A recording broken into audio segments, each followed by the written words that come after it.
invitée ce matin, Yaël Braun-Pivet, présidente de l'Assemblée nationale. Je voudrais quand même qu'on commence par le climat de violence dans la société, Yaël Braun-Pivet. Emmanuel Macron a alerté sur une décivilisation de la société. Le mot est fort, c'est justifié selon vous ? Le mot est fort, mais il décrit une société qui est tiraillée, dans laquelle la violence, effectivement, est exacerbée. On voit qu'à l'égard de ceux qui s'engagent, et ça, c'est très inquiétant, mais c'est très significatif aussi, à l'égard de ceux qui s'engagent pour le bien commun, donc je parle des élus. Ouais. Et une gare, c'est un lieu où on croise les gens qui réussissent et les gens qui ne sont rien. Des armes de guerre ont bien été employées samedi, des brigades motorisées étaient bien équipées de LBD, des secours ont été entravés et empêchés d'intervenir sur ordre de la gendarmerie. Je regrette par ailleurs que vous relayez ici de nouveau des fake news. Non, monsieur le sénateur, les secours n'ont pas été empêchés par les forces de l'ordre. On ne verra pas d'hélico ou de moyens sûrs sur place parce qu'on a ordonnement envoyé par les forces de l'ordre. Le problème, c'est que c'est à l'appréciation des forces de l'ordre et qu'on est sous un commandement qui n'est pas nous. Les médecins militaires, ils sont là pour les forces de l'ordre. Ah, ils sont là pour les forces de l'ordre. Vous avez interdiction d'intervenir, vous confirmez que vous avez interdiction d'intervenir, alors vous avez... On n'a pas d'autorisation d'envoyer des secours sur place. Vous mentez comme vous avez menti ici lors du fiasco du Stade de France.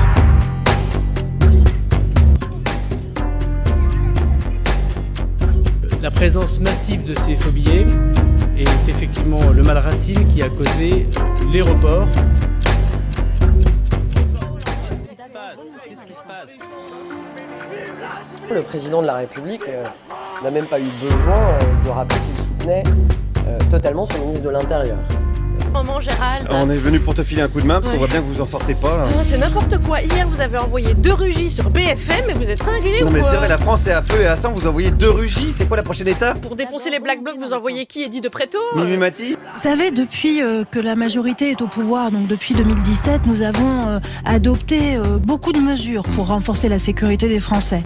Des accroissements considérables de nos forces de l'ordre, 10 000 policiers pendant le dernier quinquennat, et nous venons encore de voter une loi de sécurité intérieure. Les autorités ont mis sur pied un lourd dispositif, 5 000 policiers dans la capitale, 12 000 sur tout le territoire, mais aussi des drones, un outil déployé dans plusieurs grandes villes.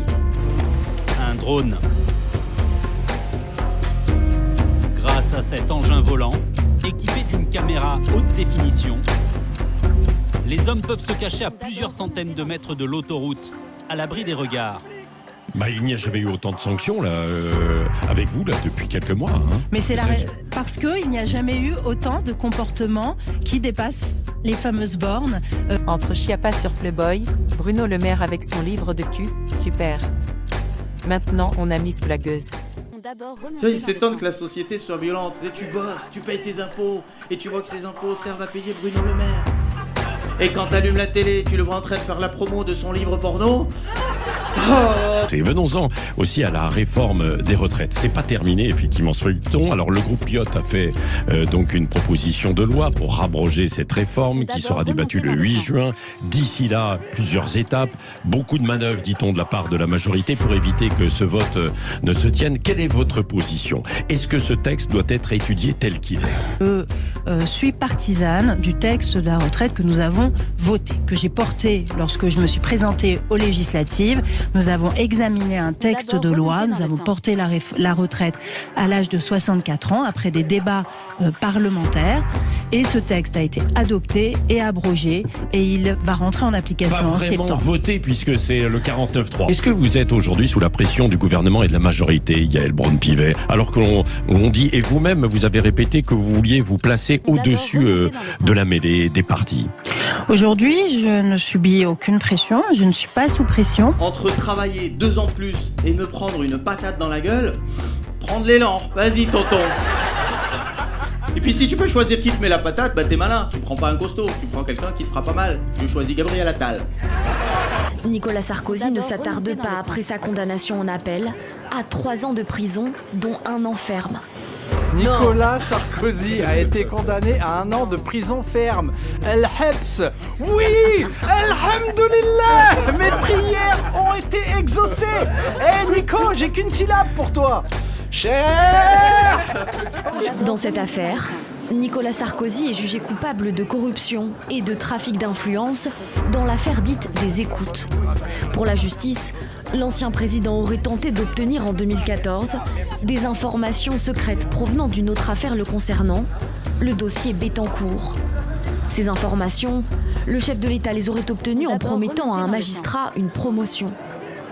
Et maintenant, quand eux se font attraper, les juges ils sont là. Oui, bien sûr, monsieur le président, votre bracelet électronique. Plutôt Vuitton, plutôt Cartier, vous me dites, vous n'hésitez pas. Non, mais je suis désolé, hein, Sarkozy, c'est normal qu'il paye. Au bout d'un moment, il a trop d'affaires sur le derche.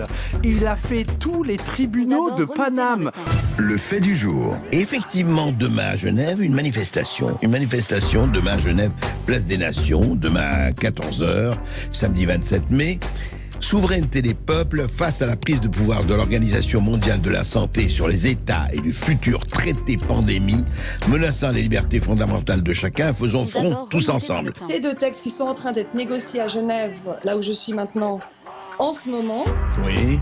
Donc ces négociations permettraient de donner les pleins pouvoirs à l'OMS en termes d'urgence de santé publique, ce que de vous voulez portée dire, internationale. Oui, alors Chloé Framery, ce que vous voulez dire, c'est que en fait, l'OMS, l'Organisation mondiale de la santé, aurait absolument les pleins pouvoirs pour décréter telle ou telle mesure qui s'appliquerait obligatoirement aux nations, Exactement. aux États, c'est ça?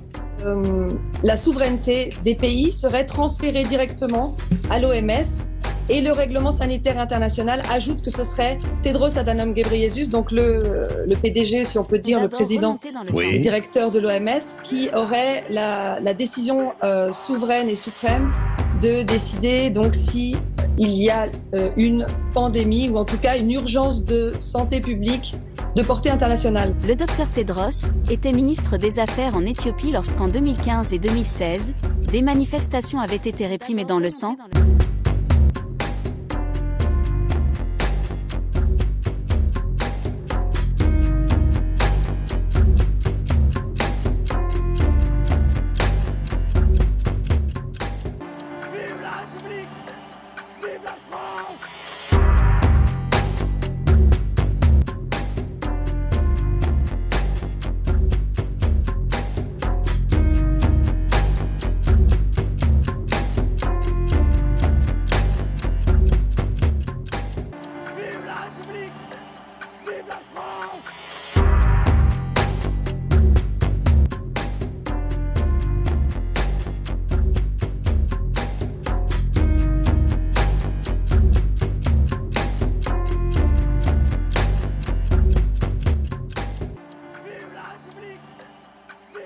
Crainte qu'on a vue à la commission, pour moi, on peut l'appliquer aussi sur l'OMS, parce qu'on le voit bien que beaucoup de fonds privés financent cette organisation. Ce ne sont pas des gens qui sont élus, et ils sont aussi, et ça je l'ai appris lors de la conférence, ils bénéficient d'une immunité.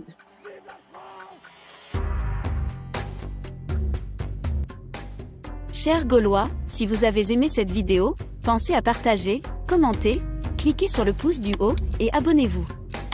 Déby ? Tu as oublié, le plus important.